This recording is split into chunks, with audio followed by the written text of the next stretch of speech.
In a very wet Dutch Grand Prix, Mercedes once again folded under pressure and made some very bad mistakes, which eventually cost them points, and Hamilton's P6 finish only serves as a paper over the huge cracks in that team. Not only that, but even Toto Wolff slammed his team for it and admitted to completely messing up the strategy.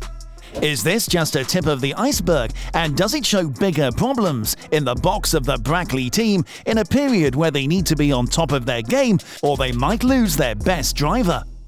For a while now, we do not watch F1 races to see who will win, but we do so in order to see the much more interesting fight for who is the second best team on the grid. And let me tell you, it really is heating up there. Verstappen did take the wind in Zandvoort, but it wasn't convincing, mostly due to the fact that the drivers pitted several times because the weather in the Netherlands was a pure roller coaster. This included a 50-minute red flag due to the torrential downpour we saw with only 8 laps to go, and the race resumed with a rolling start and 6 laps of racing because the drivers had completed 2 behind a safety car.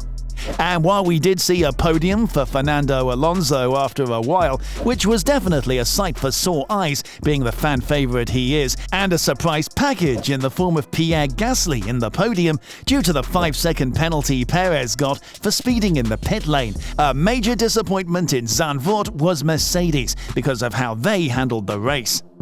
Mercedes acknowledges that its decision-making during the Dutch Grand Prix's rain-affected beginning at Zandvoort led to a missed opportunity for a better result, as the W14 displayed impressive pace in the wet and mixed conditions, as shown by its speed after the restart on the damp circuit and earlier when George Russell overtook Lando Norris in the 3rd lap for what was then lead of the race. However, issues had already begun for Mercedes as they chose not to adjust their strategy when rain appeared at the end of the 1st lap, hoping the rain would either stop soon or remain light enough to avoid changing to intermediate tyres. And as fate would have it, this decision backfired. The W14 struggled on the wet track with slick tyres, leading to Lewis Hamilton pitting on the 3rd lap and Russell doing the same on the next, and as the track dried and they switched back to slick tyres, Hamilton and Russell were pushed back to 16th and 18th positions respectively. The race did eventually give both opportunity to recover, with Hamilton taking 6th place and Russell having been on course to finish either right ahead before pre-red flag contact with Yuki Tsunoda damaged his W14, or right behind before what he described as a racing incident with Lando Norris effectively ended his race. Russell was disappointed immensely, as expected after the race, but he didn't focus on his own incident at the start, but rather on the early race decisions. "The race was over before it really got started," he said.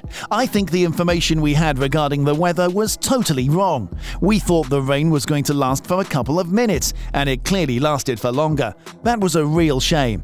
As a team, we need to review because we're getting the information coming into us, and it was misjudged, the weather. It's not anything to do with racing, engineering. It was clearly just a weather misinterpretation, and that ruined our afternoon. We really need to look into what happened, why the others decided to pit, what information they maybe had that we didn't, and make sure we don't make the same mistake again." Asked whether he could have made the call to pit himself, Russell added, "They told me it's going to be 2 minutes, and I could manage for 2 minutes in those conditions. But it just got heavier and heavier, and it lasted for 10 minutes. So it's a joint effort. It was a real shame, to be honest, that it happened this way, but live and learn." This basically proves Mercedes got confused by the weather app and picked to stay way too long on slick tyres. Sometimes you have to stop trusting the computer and instead trust your eyes. It's strange because the Mercedes pit wall has made numerous odd strategy calls this season, and it is costing them serious points. We can laugh all day long about the Ferrari pit wall, but this is no better. They got it wrong while lots of others called it right. This situation was an odd one, so maybe they're telling the truth for once, but Mercedes definitely have had a few more notable misses than usual over the last couple of seasons. Although, to be honest, in general, when your car has more performance than others, strategy becomes much easier for the pit wall, and your drivers suddenly become masters of tyre management, which is the example with Max Verstappen. Wolff didn't hold off on words as well, saying they got it completely wrong and that they will review the situation thoroughly this week before the Monza race. "I think we stayed out catastrophically too long. We got it completely wrong," Wolff admitted to Sky Sports F1. "We will review thoroughly. The situation is never one person or one department. It is the communications between driver, pit wall, strategy, weather, and then all of us taking decisions. That was absolutely subpar from all of us, and that includes me. It's good when it hurts. When it stings, it sticks." The scope of Wolff's disappointment stemmed from the fact that Mercedes actually had a quick car in Zandvoort, throwing away a possible podium for Russell, while Hamilton too felt he had the pace to challenge for a win. It's annoying because the car had really good pace, and then from there on it was just recovering as good as we could. We saw at the end on the intermediates George had Max's pace and Lewis was very strong behind Ferrari Carlos's Sainz. We could have been much further ahead, but I'd rather have good pace, a fast race car and a mediocre result, even if it hurts, and it's still bittersweet because the result is just really bad. It could have been, but that doesn't count in our sport. Mercedes had all the tools at their disposal to predict such a thing, and they still made a huge mistake, so this is only on them. They might still be on vacation even, and this time it cost them more points. They have always had a wait-and-see attitude, and that was alright when they had the best car, because they could normally always recover. Now that they're just another car in the pack, they can't get away with this approach, and they need to be aggressive like Red Bull are.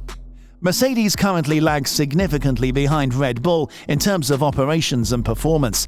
Their pit stop durations and strategy decisions have been questionable, particularly their heavy reliance on technology rather than real-time observations. And while Red Bull has consistently executed strategies effectively regardless of their car's dominance, Mercedes seems to have hidden behind their past superior cars. It's understandable for teams to have performance ups and downs in F1, but operational inefficiencies are harder to justify. Comparatively, Mercedes, even with its strong driver lineup, appears to struggle more than Ferrari in terms of strategy. There's a growing sentiment that a change in leadership or restructuring, possibly promoting James Allison, might be beneficial for Mercedes. They face significant challenges ever since they lost their primary engine advantage. The Brackley team must get it together and not make straight blunders like this one, because it would not convince Hamilton to sign a new contract, which was something we were all sure of just a month or so ago. Now, with the summer break over and Hamilton still to commit to a team next season, we might be seeing a major shift in the team and maybe a new guy along with George Russell next season. Hamilton's goal is an 8th world title and setting a new record, but as things are going right now, it will be very hard to complete that while driving a Silver Arrow. However, Wolff said they are focusing on the 2024 Challenger, and this time they might listen to Lewis and follow his feedback, so that maybe we will have a more competitive season. What are your thoughts? Do you think Mercedes could and should have done better this race, even though it was a wet mess? Let us know in the comments below, and we will see you in the next one.